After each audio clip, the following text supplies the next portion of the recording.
long haul all the way from Spring Hill, Tennessee. Flying his TDR.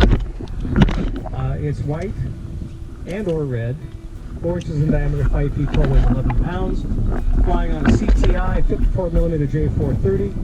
3 chutes, including a pilot, straddle logger,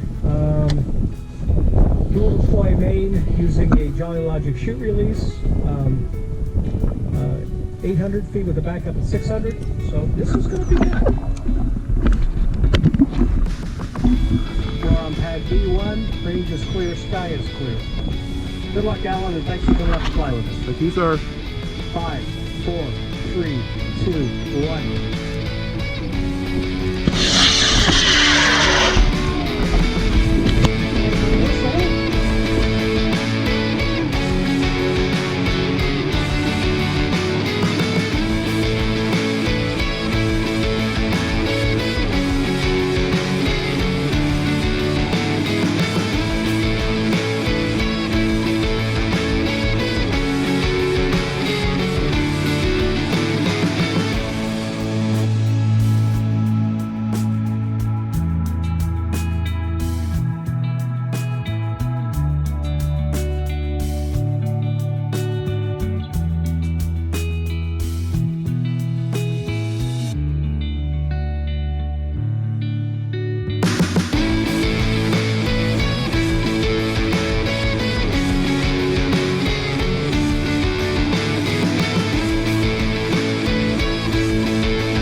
See how this thing's laid out here. We should have here's our pilot chute. Did have one scratch. Oh, it's got one because I scratched it putting it on the rail. Not one scratch on this. There's the parachute. Nose cone looks good. There's a scratch I put on it, loaded it onto the rail. This is one long board. You betcha. Come on, come on.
So we'll go ahead and remove the airframe here.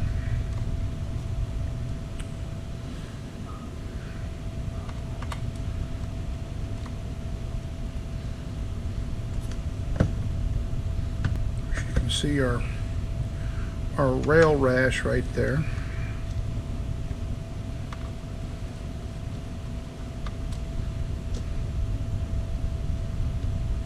Makes me want to use small standoffs, keep that from happening. Probably the way to approach it. But we'll buff that out, as they say. Actually, it will buff out pretty easily. You'll note that this particular piece of airframe maybe didn't have it so bad. Part of the reason is this has some of that two-part 2K clear coat on it. This doesn't have any clear coat at all.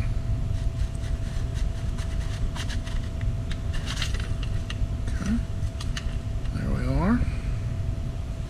I'm going to scoot this over a little bit. You can see the ejection canister that did not fire. Now the tail section would be to your left in this photo. The tail section would be this way. And you can see that, you know, it's pretty dirty there, but it'll clean up nice. The ejection canister is completely gone, and I don't know whether it's primary or secondary yet. I suspect it is the primary though. And we'll go ahead and unbolt this here, or unscrew this here.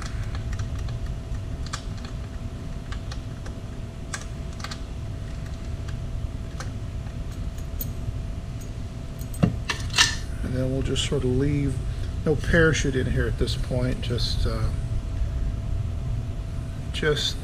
harness. We'll leave that in there until we wash it. Okay. So we'll come back over here to this one. Lift this up. Got the same situation. It is interesting, this one didn't fire very hard because all it did was pop the tab. Pop the cap, which is fine. I thought that was interesting. I don't know that I've ever actually seen that before.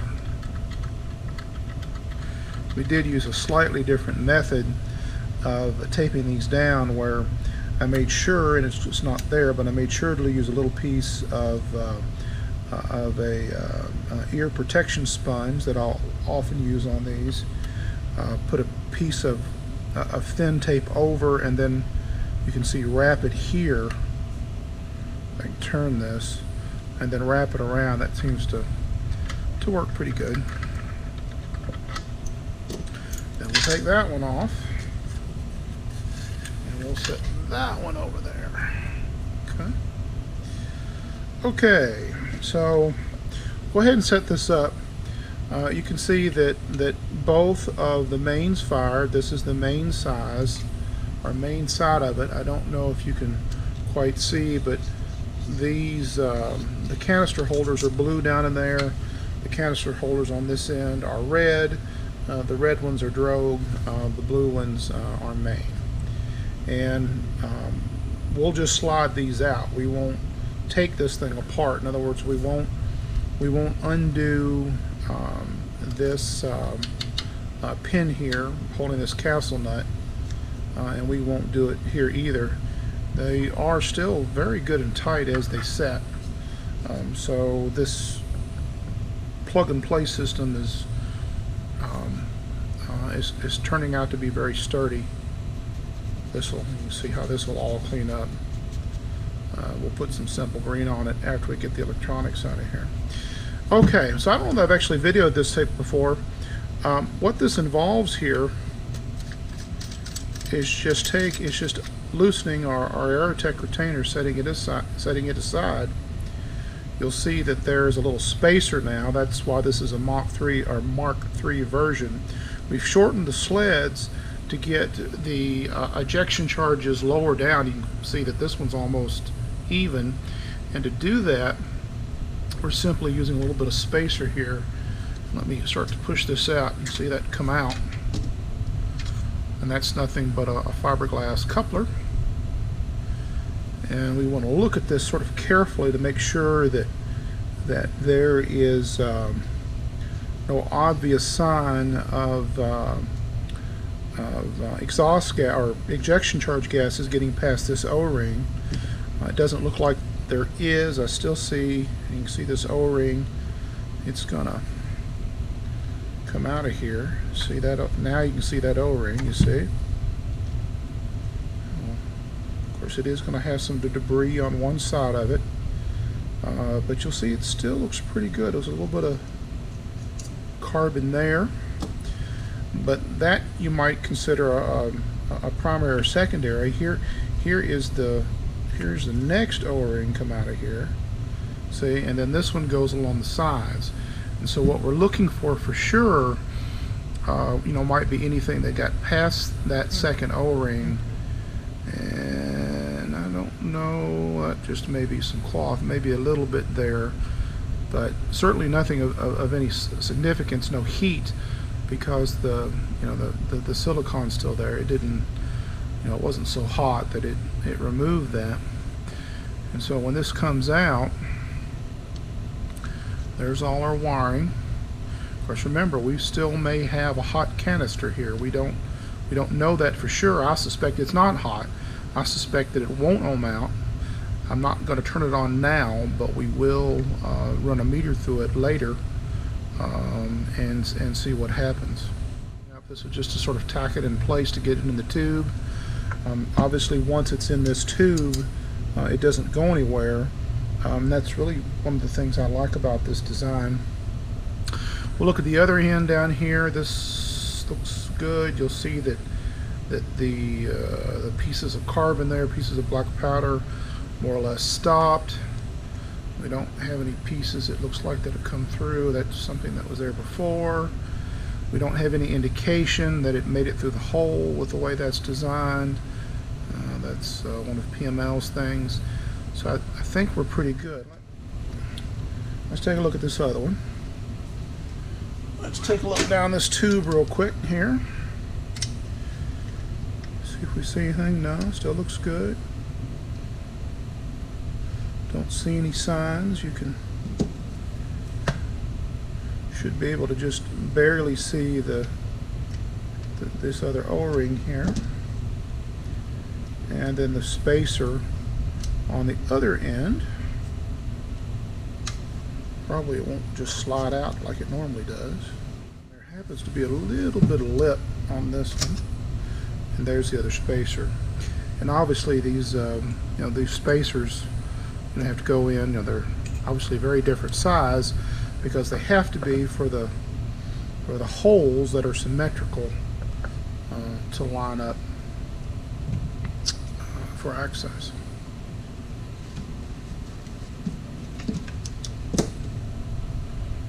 And I don't see anything that's wrong with that one other than it's probably got more silicone on it than it needs. But it looks good, so probably reusable. And then let's do this other one. Same thing here.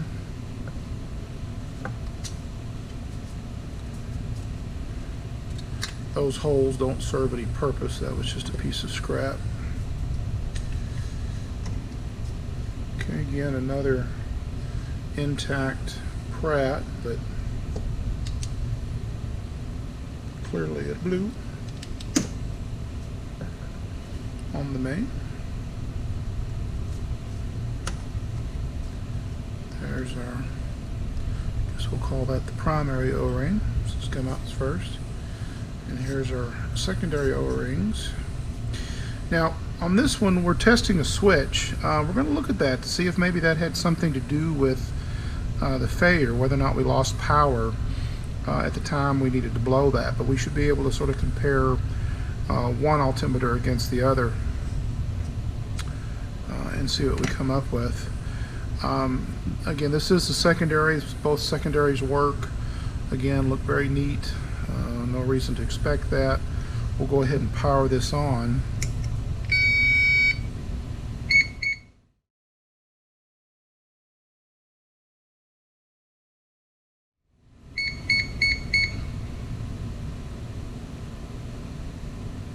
Of course, with no beeps, and of course that's what we expect. So that's good.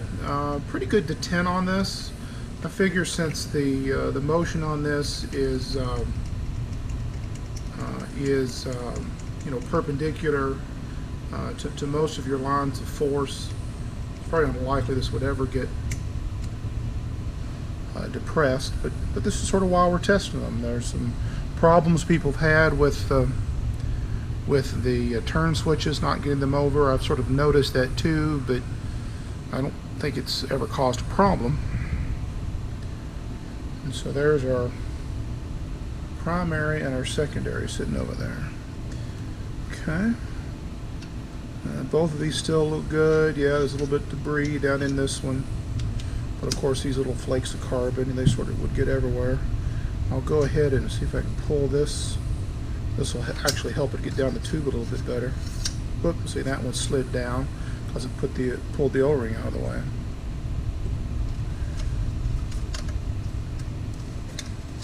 And there you go.